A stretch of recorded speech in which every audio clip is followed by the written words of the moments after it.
우리 옆 사람에게 인사하세요. 오늘 옆 사람에게 인사하세요. 오늘 참 잘 오셨습니다. 오늘 참 잘 오셨습니다.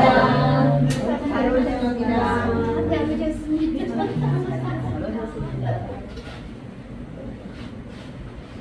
자, 이제 기도하겠습니다. 좋으신 하나님 아버지, 우리 예수인 교회가 거룩한 주일을 하나님께 올려드립니다. 아직도 부족하고 연약한 것이 많습니다. 하나님 목전 앞에 열심히 한다고 하지만 질서와 모든 자세가 어지럽을 때가 많습니다. 하나님 모든 것 다 정립하고 하나님이 이쁘게 받아주시기를 원합니다. 아멘. 아버지 하나님, 우리에게 주신 오늘 말씀을 통하여 우리가 하나님과 만남이 온전케 되기를 원합니다.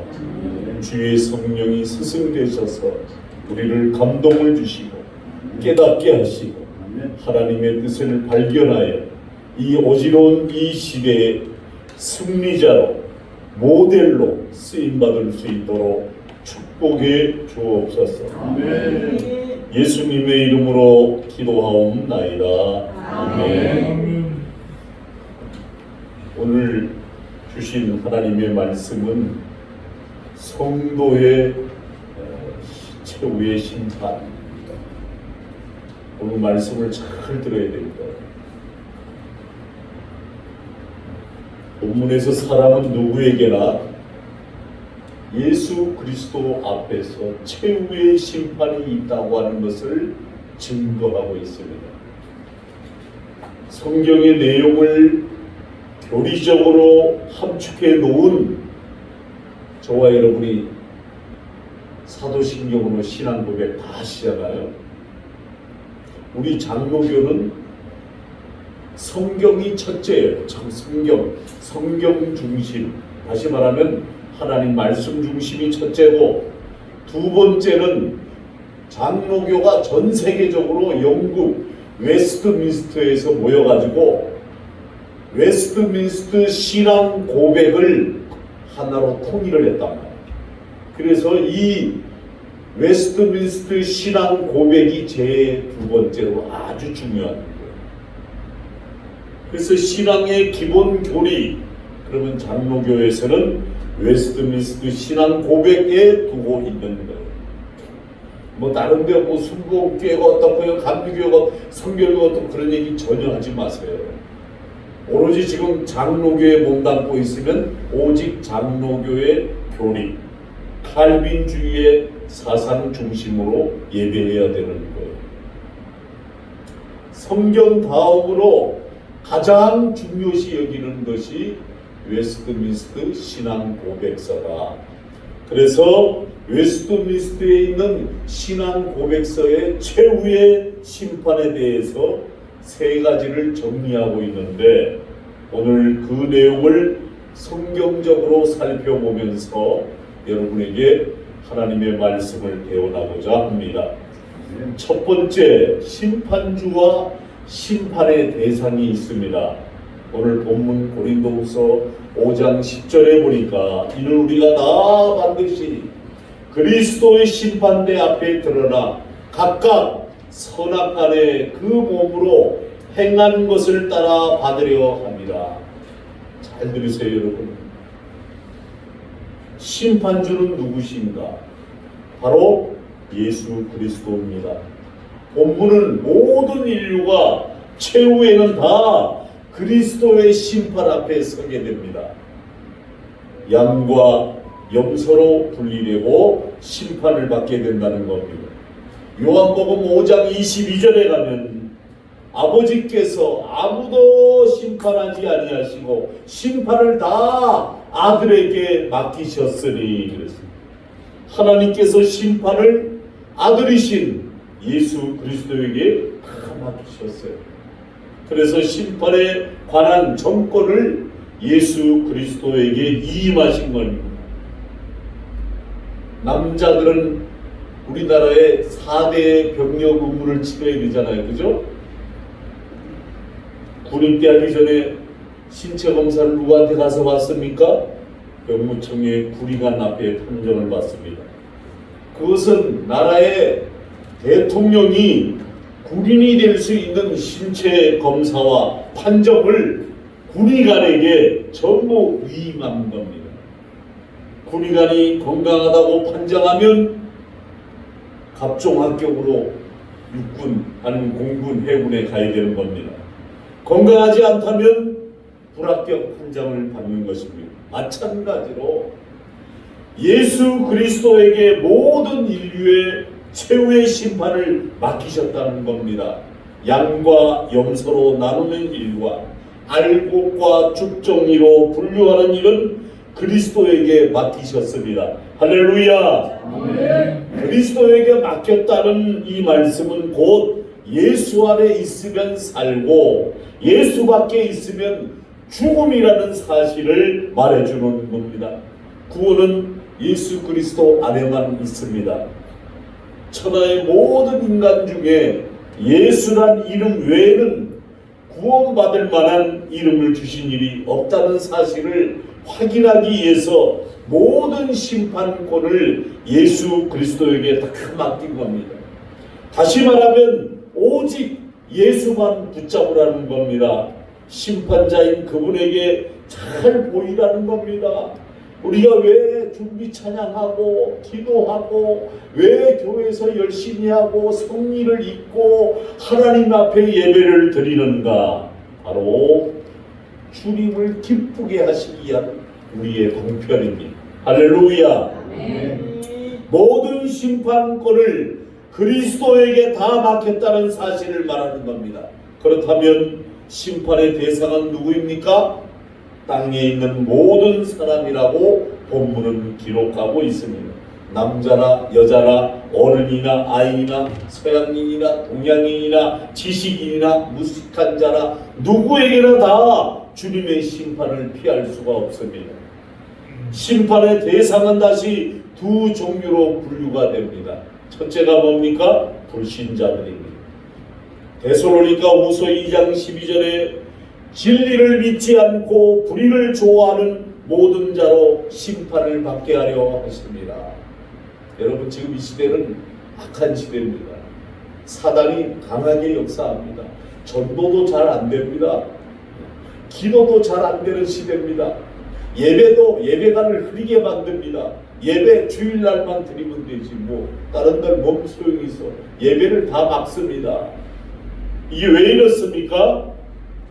여러분, 물질이 많아졌고 살만해졌고 배고프지 않고 넉넉하고 풍성해지니까 사람들 이성마저 이데올로기 사상마저 교만해지기 시작했고 불편한 게 없고 자기 만족함 사람을 보며 세상을 볼 때 만족함이 없었네.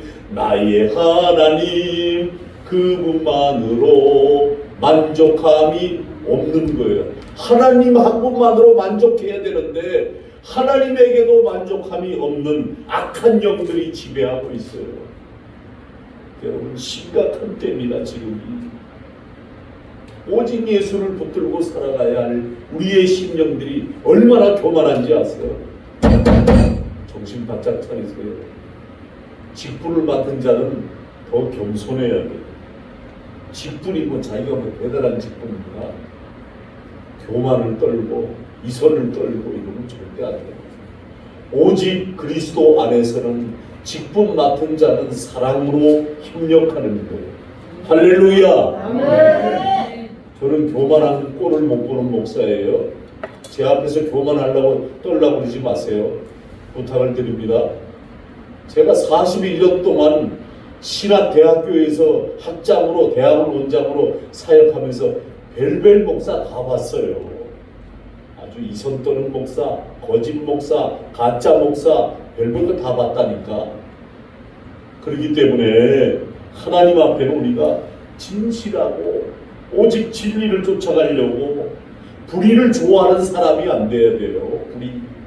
자꾸 불의와 타협하려고 해도 안 되고, 주일날에는 생명을 걸고서라도 여러분의 자리를 지키시기를 주님의 이름으로 부탁을 드립니다. 아멘. 생명을 걸고 지켜요.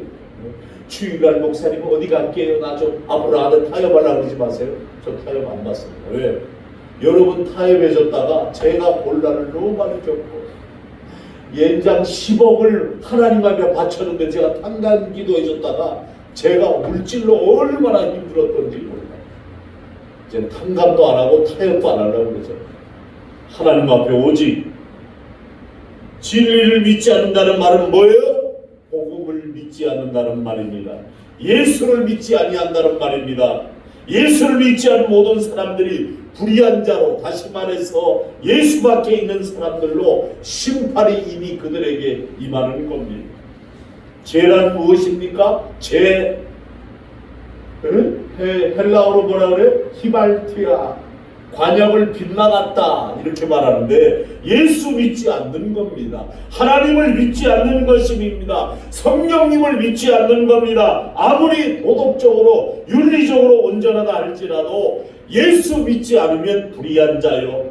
그 결과는 무서운 심판을 받는 겁니다. 그러므로 정확한 의미로 얘기하면 공자나 석가도 모두 불의를 쫓는 자들입니다.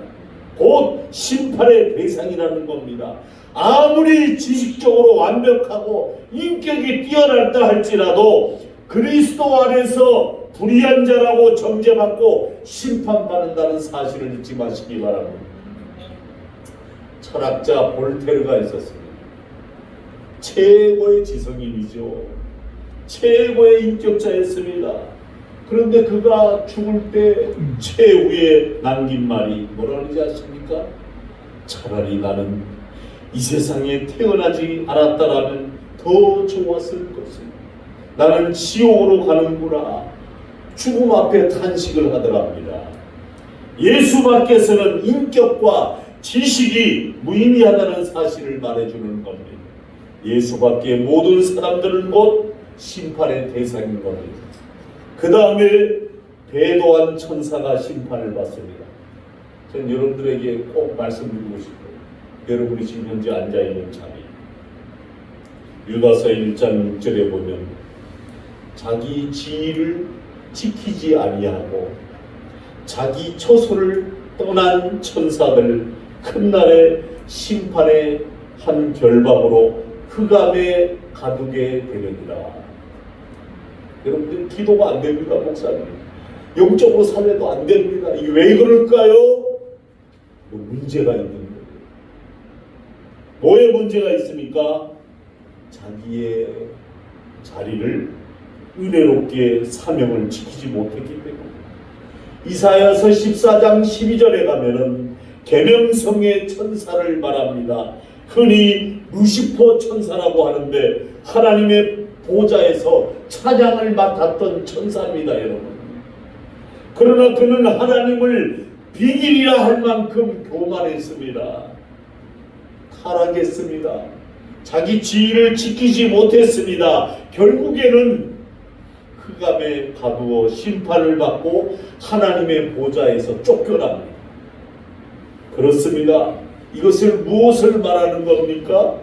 영적으로는 심판에 있어서 믿다가 타락한 자들에게 심판을 말하는 겁니다. 잘 들으세요. 한번 영적인 은혜를 체험한 자가 다시 지옥불로 가는 죄를 범했으면 여러분 정말 눈물 뿌려 회개하고 기도해야 됩니다. 그것이 다시 회복하기는 얼마나 힘든지 아세요? 힘듭니다. 히브리서 6장에 하나님의 은혜를 맛보고 다시 타락한 자들은 심판을 받는다고 말씀하고 있습니다. 거짓말하는 사람들 예수 안에서 정신 바짝 차리세요. 선한 모양이라도 거짓이고 악한 것은 담지도 가까이 하지도 말라고 했어요. 그런데 선한 거짓말이라고 뭐 의를 위해서 거짓말해야 된다고 그러잖아요. 속지 마세요. 여러분들 영적으로 죽이는 거예요. 앞에 선 지도자들도 거짓말하면 큰일 나는 거예요. 요한계시록 17장 1절에 보니까 음녀를 가리켜 말하고 있습니다. 많은 물이 앉은 큰 음녀가 받을 심판을 내게 보이리라 이렇게 말씀합니다. 이 음녀는 바로 자기 처소를 떠난 천사의 유형입니다. 다시 말하면 하나님의 교회가 타락할 때 무서운 심판을 받는다는 것입니다. 교회 마지막 때는 교회를 제일 먼저 심판합니다. 강단을 잽니다. 목사를 심판한다 이 말입니다. 교회를 잽니다. 성도들 달아 재려 보는 겁니다. 이게 제일 먼저 심판하는 겁니다. 그래서 믿는 자는 정말 똑바로 믿고 정신을 차리고 하나님께 영적으로 깨어 있어야 될 시대가 지금입니다. 할렐루야. 아멘. 하나님께서 이 땅에 하나님의 교회가 하나님의 종들을 통하여 복음을 주십니다. 그래서 많은 사람들이 그리스도 앞으로 돌아왔습니다. 그러나 이 시대는 영적으로 다시 잠들고 있습니다. 뭘로? 코로나가 왔다는 핑계로 조금만 기침하면 안 갈라고. 여러분, 믿는 자가 어떤 독을 마실지라도 해함을 받지 아니하리라. 할렐루야. 아멘. 아멘만 크게 하고 실제로 하면 그렇지 않잖아. 도망가려고 하잖아. 세속화되어 가고 있어요 지금. 세상과 타협되려고 해요. 안 믿는 사람들이 입이 강하면요 거기 그런가 보다 하고 다 속아 넘어가고 정신을 차리고 근신하지 않으면 심판의 대상이 되는 거예요. 예수님께서 제자들을 보내면서 마태복음 10장 5절 6절에 중요한 의미가 있습니다. 너희는 이방 길로 가지도 말고 사마리아인의 고을로 들어가지 말라. 차라리 이스라엘 집에 잃어버린 양에게로 가라. 그렇게 말씀하십니다. 여기서 잃어버린 양은 누구를 말합니까? 하나님을 영접했지만 우상 숭배하고 하나님을 떠나버렸던 이스라엘 백성을 말하는 겁니다. 초림 때 그들이 얼마나 타락했습니까? 이 말씀은 복음을 받고도 관리하지 못하고 자기 처소를 떠난 그들에게 복음을 전하라고 하시는 말씀입니다. 이런 측면에서 오늘날 이미 복음을 받은 교회, 유앙겔리온, 기쁜 소식, 구원의 말씀을 받은 교회, 성도들이 깨어서 자기 처소를 떠나지 아니하는 신앙의 모습이 참으로 귀하고 중요한 겁니다. 아멘. 무엇을 심판하는가? 잘 들으세요. 자기 행실을 심판한다고 했어요. 행실. 여러분, 우리 기독교는 믿음으로 구원받는다. 맞습니다. 그러나 행함도 구원의 부분이 있습니다. 그러므로 불신자나 자기 처소를 떠난 자들은 심판하고 또한 모든 행한 것을 심판한다는 겁니다. 고린도후서 5장 10절에 오늘 본문에 우리가 다 반드시 그리스도 앞에 심판, 그러나 각각 선악간의 그 몸으로 행한 것을 따라 받으려 합니다. 모든 행위를 심판한다는 겁니다. 요한계시록 18장 6절에 가면 음녀에 대해서 그가 준 그대로 그에게 주고 그의 행위대로 갑절을 갚아주고 라는 말씀이 있습니다. 주님이 심판하시면 우리의 모든 행위는 낱낱이 심판한다는 겁니다. 요한계시록 20장에 보면은 하나님의 백보자의 심판대가 있는데 그곳에 행위의 책이 있다고 했습니다. 그러면 그곳에서 우리의 모든 행위가 낱낱이 기록되어 있는 겁니다. 그 다음에는 뭐가 있습니까? 생명책이 있는 겁니다.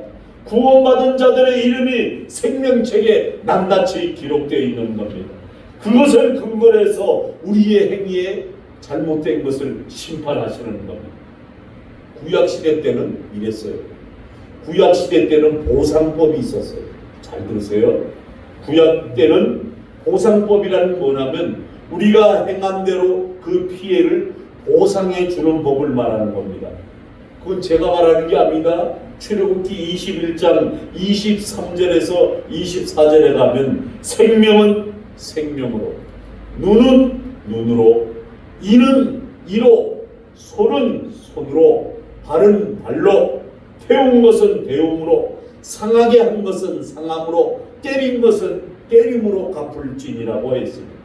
남을 뜨겁게 대웠으면 그 사람도 뜨겁게 대움을 받아야 한다는 겁니다. 또 남을 상하게 했으면 상함을 받아야 하며, 때린 것이 있으면 그만큼 두들겨 맞아야 한다는 겁니다. 소가 남자나 여자나 밟아 죽이면 그 소는 반드시 돌에 맞아 죽어야 했습니다. 이것이 보상법입니다. 구약시대 때. 여기는 깊은 의미가 담겨 있습니다. 왜 구약에 보상법을 두었습니까? 인간의 모든 행위의 죄는 반드시 그대로 갚아야 한다는 겁니다. 자기 죄에 대해서, 행위에 대해서 갚지 않고는 살 수 없다는 것을 여기서 말해주고 있습니다. 우리는 여러분 엄청난 죄를 지은 죄인들입니다. 율법의 죄를 깨닫게 하는 것입니다. 우리의 행위를 여러분 생각할 때 도무지 상상할 수 없을 정도로 구약의 율법은 우리로 하여금 깨닫게 하는 겁니다. 그래서 예수 그리스도께서 이 땅에 오셔서 십자가에 못 박혀 죽으심으로 하나님과 우리의 사이가 원수가 되었던 한국의 제물이 되어주신 겁니다. 그래서 여러분이 산제물로 오늘 지금 주의를 지키는데 예배 시간에는 왔다 갔다 하면 절대 안 돼요, 여러분.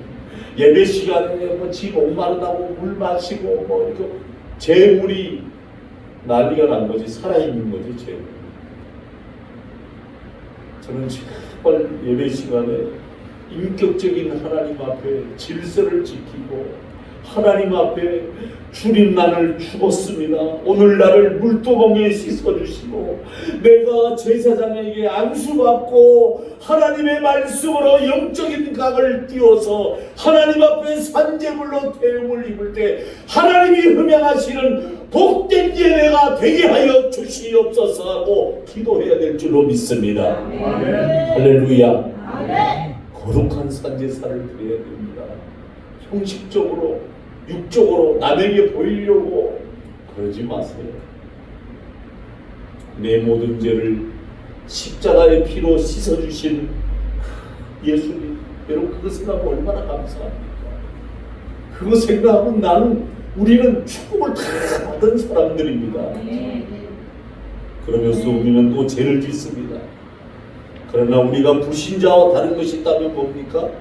우리는 죄를 짓지만 구원받은 죄인이고 반면에 불신자가 멸망을 받을 죄인이라는 겁니다. 다시 말하면 예수 그리스도의 십자가 때문에 우리 모두가 죄가 그 안에 씻음을 받았다는 겁니다. 할렐루야. 아멘. 그래서 백보자 심판대에 갈 때는 우리는 행위의 책에 이름이 기록되지 아니하고 십자가의 피로 씻겨졌기 때문에 생명책에 이름이 기록되는 겁니다. 예수 밖의 사람들 그 모든 행위로 율법이 적용되는 겁니다. 이제는 이로 상하게 한 것을 상한 것으로, 때린 것을 때림으로 적용이 됩니다. 그래서 모든 것을 갚기 위해서 어떻게 됩니까? 지옥으로 보내게 되는 겁니다. 어거스틴은 참회록에 나오는 얘기 중에 보니까 자기가 애기였을 때 어머니의 젖을 빨다가 어머니의 젖을 물었던 것까지 회개했다고 합니다. 주여 십자가의 피로 내가 어머니의 젖을 물었던 것까지 용서해 주셔서 왜 그랬는가? 예수의 피로 씻지 아니하면 모든 죄가 행위의 책에 기록되어서 최후의 주님의 심판날을 그에 받기 때문에 그것이 두렵다는 겁니다. 그래서 우리는 예수 그리스도로 믿는 것이고 그것이 바로 예수가 우리의 유일한 소망이 되는 것이고 예수 그리스도의 피로 공로로 의지하여 날마다 회개하는 삶을 사시기를 바랍니다. 아멘. 심판의 결과가 있습니다. 마태복음 25장 36절에 갑니다. 저희는 영벌에 의인은 영성에 들어가리라. 심판의 결과는 첫째는 악인은 영벌에 들어갑니다. 마태복음 25장 31절에서 46절에 가면 인자가 자기 영광으로 모든 천사와 함께 올 때 자기 영광의 보좌에 앉으시고 모든 민족을 그 앞에 모으고 각각 분별한다고 말씀하고 있습니다. 목자가 양과 염소를 분별하는 것 같이 분별하는 겁니다. 그래서 양은 영원한 영생이에요. 염소는 영벌에 들어가게 하신다고 기록합니다. 여기 본문에서 말하는 악인은 누구입니까? 불신자입니다. 또 자기 처소를 떠난 자들입니다. 또 예수를 믿어도 엉터리로 믿는 자들입니다. 이러한 자들은 요한계시록 14장 10절에 11절에 보면 불과 유황으로 세세토록 고난을 받는다고 기록되어 있습니다.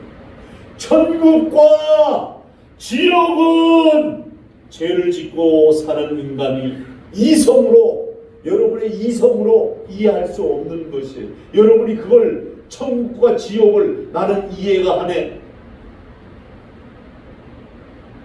지옥은 인간이 상상할 수 없는 가장 고통스러운 장소입니다. 그래서 인간의 가장 큰 고통인 불 속에서 뜨거워하는 그 모습을 성경은 말하고 있을 뿐입니다. 이 땅에서 그것보다 더 고통스러운 것은 없을 겁니다. 그러나 분명한 것은 지옥의 불 속보다 더 말할 수 없는 고통의 장소라는 사실입니다. 그것도 영원한 고통, 성경은 강조하고 있습니다. 누가복음 16장 24절에 보니까 거지 나사로와 부자 아브라함의 품과 음부로 갔습니다. 음부에 있는 부자가 뜨거워서 견딜 수 없어서 나사로를 향해서 물 한 방울만 떨어뜨려 달라고 말합니다. 그 모습이 바로 지옥에 말할 수 없는 고통을 묘사하고 있는 겁니다. 그러나 실제 지옥에 대해서 우리가 자세히 알 수는 없지만 음부의 부자가 당한 그 고통보다 더 무섭고 영원한 사실이 있다는 것을 성경은 말하고 있습니다. 심판의 결과 두 번째, 악인은 영원한 불 속에 들어가지만 의인은 영생에 들어간다고 합니다. 의인들은 영생에 들어가리라. 주님이 재림하시면 구원받은 자들이 1000년 동안 그리스도와 함께 더불어 왕노릇한다고 했습니다. 천국에 대한 묘사도 마찬가지입니다. 너무나 좋기 때문에 인간들이 가장 좋아하는 그 모습으로 묘사하고 있습니다. 그래서 요한계시록 21장 4절에 보면 천국을 가리켜 눈물이 없고 사망이 없고 애통이 없고 곡하는 것이 없고 아픈 것이 없다고 말씀하고 있습니다. 인간은 모두가 죽지 않기를 소망합니다. 누구나 다 애통하니 어리어리 없도록 자기가 애통하는 거 싫어합니다. 아픈 것도 싫어합니다. 여러분, 바로 천국이 그런 것입니다. 그러나 실제적인 천국은 그 정도인 것은 아닙니다. 바로 인간의 이성으로 상상할 수 없을 정도로 여러분 표현할 수 없습니다. 그래서 천국을 말할 때 성경은 뭐라 그럽니까? 진주 보석으로 꾸민 집이라 묘사하고 있습니다. 이 땅에서 진주는 가장 귀한 것으로 여깁니다. 진주보다 인간이 더 좋아하는 것이 없습니다. 그래서 천국의 아름다움과 그 축복과 그 놀라운 것들이 인간이 가장 좋아하는 진주로 묘사하고 있는 겁니다. 최후의 심판이 이렇듯 하나님의 공의를 보여주고 있습니다. 공의는 하나님의 성품입니다.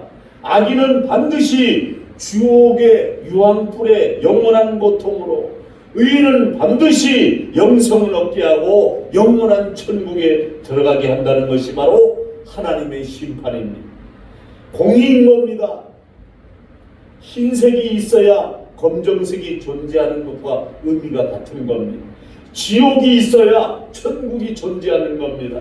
공부를 안 한 사람은 대학에 불합격하고 공부를 열심히 한 사람은 합격하는 겁니다. 악인은 영원한 불못의 지옥이요, 의인은 영원한 천국에 들어간다는 사실을 깨달으시기 바랍니다. 저는 이 시대 여러분 비극이 뭔지 아십니까? 강단에서 천국과 지옥이 설교가 사라지고 있는 것이 저는 비극입니다.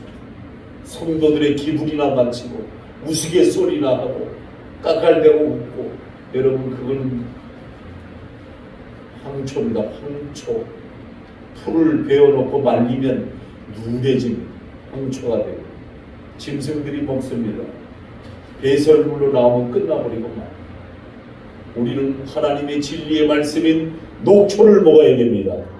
생명력이 있고 영양가가 넘치는 녹초로 끝까지 건강한 삶을, 영적인 삶을 누려야 하는데, 사람들이 천국과 지옥이 나와 상관이 없는 것으로 지금 오늘날 기독교인들이 살아가고 있어요. 왜? 천국과 지옥의 설교를 잘 안 들어요. 현실 속의 당면한 문제들을 우리가 해결하면서 예수 믿는 것을 전부로 여기는데 아닙니다. 성경은 분명히 말씀하고 있습니다. 심판이 있고 악인은 영벌에, 의인은 영생에 들어간다는 사실입니다. 이러한 사실을 믿으시기를 축원합니다. 마지막 결론입니다. 심판날을 있게 하신 이유가 있습니다. 심판날 있게 하신 이유가 뭐냐면, 웨스트민스터 신앙 고백 세 가지로 이야기하는데, 첫 번째는 뭐냐? 죄를 짓지 않게 하게 하는 것. 여러분 자동차 여러분들 운전하고 다닐 때 빨간 신호등이 있습니다. 우리 지하 숙련단에 어저께 우리 조카 둘을 저 운정에 저녁에 태워다 주는데, 하필 빨간 불일 때 왜 차가 안 가? 지하야, 빨간 불일 때 가면 다른 차와 충돌이 나면 하필도 다치고 지하도 다치니까, 그럼 가지 말아야 되네. 그렇지, 빨간 신호는 절대 가면 안 되는 거야. 그게 법이야. 빨간 신호등이 켜져 있는데 여러분 무시하고 가면 벌금도 물죠. 잘못하면 교통사고 나면 여러분 죽습니다. 다른 사람 크게 부상납니다. 말하면 법을 어기면 무서운 죽음이 있기 때문에 우리는 빨간 신호등 때 우리 서로 다 계약법으로 약정한 법이기 때문에 지나가지 않는 겁니다. 사람을 죽이지 말라는 법이 있습니다. 왜 사람을 죽이지 않습니까? 우리가 사람을 죽이면 우리도 죽게 된다는 겁니다. 사형을 나가는 거, 사형. 우리나라는 사형이 지금 폐지가 되어 있잖아요. 여러분, 그것은 곧 법입니다. 그 법이 있기 때문에 사람을 죽이지 못하는 것 마찬가지입니다. 왜 죄를 짓지 못합니까? 죄를 지으면 무서운 지옥이 있다는 사실을 우리에게 가르쳐 줍니다. 우리가 죄를 짓지 못하게 하는 겁니다. 만일 지옥에 대해서 강조하지 아니하고 지옥에 대해 설교하지 아니하고 지옥팔이 희미해져 버리면 세상에 나가서 마음대로 타락하고 죄짓고 구원받았는데, 엉터리 목사들이 뭐라 그러잖아요. 예수가 나를 구원했는데 술 먹고 외국 나가서도 가름하고 괜찮아, 구원받아. 이게 엉터리 가짜 목사들이에요. 엉터리 가짜 장로 권사들이에요. 여러분 정신 바짝 차리세요. 정신. 사랑하는 성도 여러분, 우리는 자기 자리를 떠나면 하나님이 돌아오기를 기다리십니다. 그러나 기다리다가 안 되면 질병을 통해서라도 때립니다. 물질을 통해서라도 치십니다. 때로는 자식을 칠 수도 있습니다. 여러 가지 방법으로 하나님께서 징계의 채찍을 드십니다. 그런데 말 안 들으면 어떻게 됩니까? 순종하지 않으면 어떻게 됩니까? 결국은 지옥으로 가게 되는 겁니다. 지옥이 있기 때문에 우리가 예수를 떠나지 못하는 겁니다. 지옥이 없다면 예수를 믿지 않을 겁니다. 지옥이 없다면 여러분들이 주일 성수하겠습니까? 예배를 드리겠습니까? 여러분 지옥이 있기 때문에 우리가 기도합니다. 이단 중에 여호와 증인이라고 있습니다. 여호와 증인들은 지옥이 없다고 말을 합니다. 지상 낙원이 이루어진다고 주장합니다. 왜 그런지 아세요?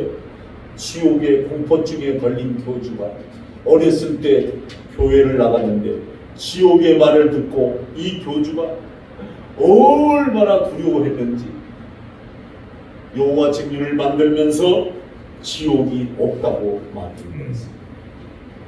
그 지옥이 있다는 것은 심판이 있다는 것이요. 그것은 곧 우리가 죄를 짓지 못하도록 하기 위해서요.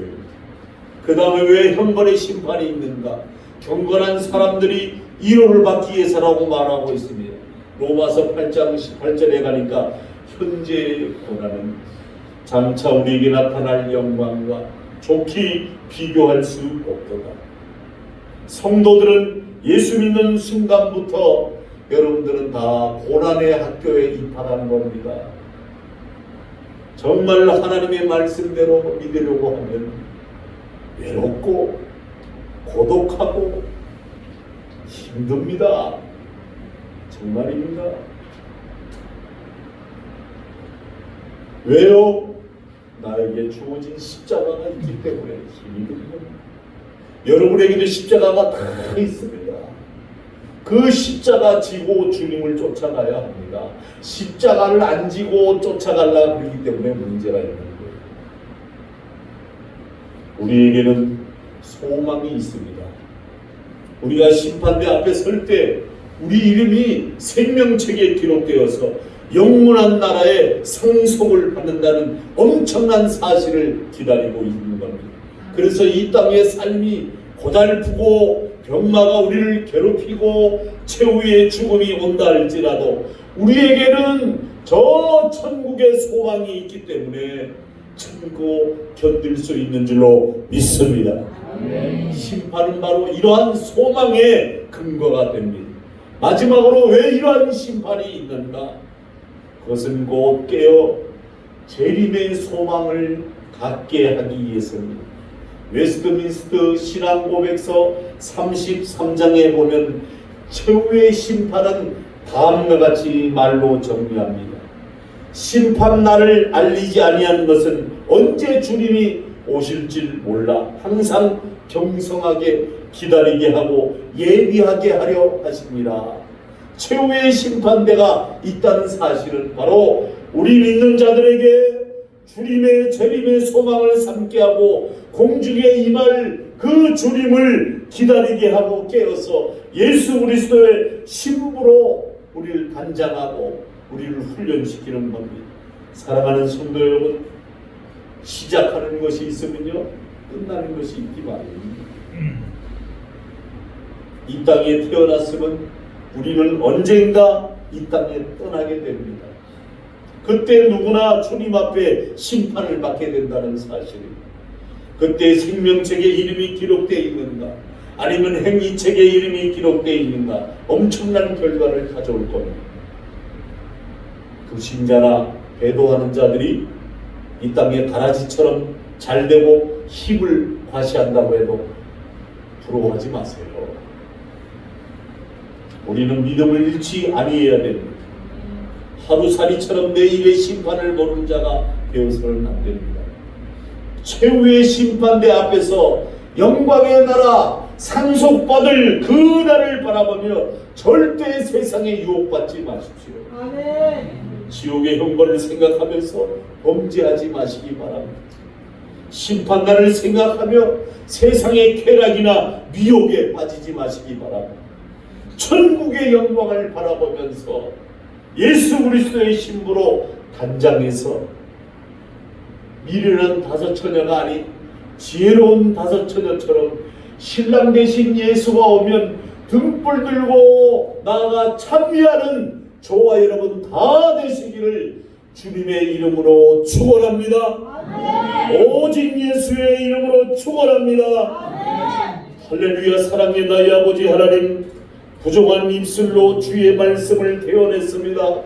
아버지 하나님, 땅에 떨어지지 않게 하시고 저들의 마음 한가운데 뿌리 뽑혀 열매가 자라고 성장되게 하시고 하나님의 나라를 바라보며 믿음으로 깨어있는 백성들 될 수 있도록 여호와 하나님 축복하여 주시옵소서. 예수님의 이름으로 기도하옵나이다. 아멘.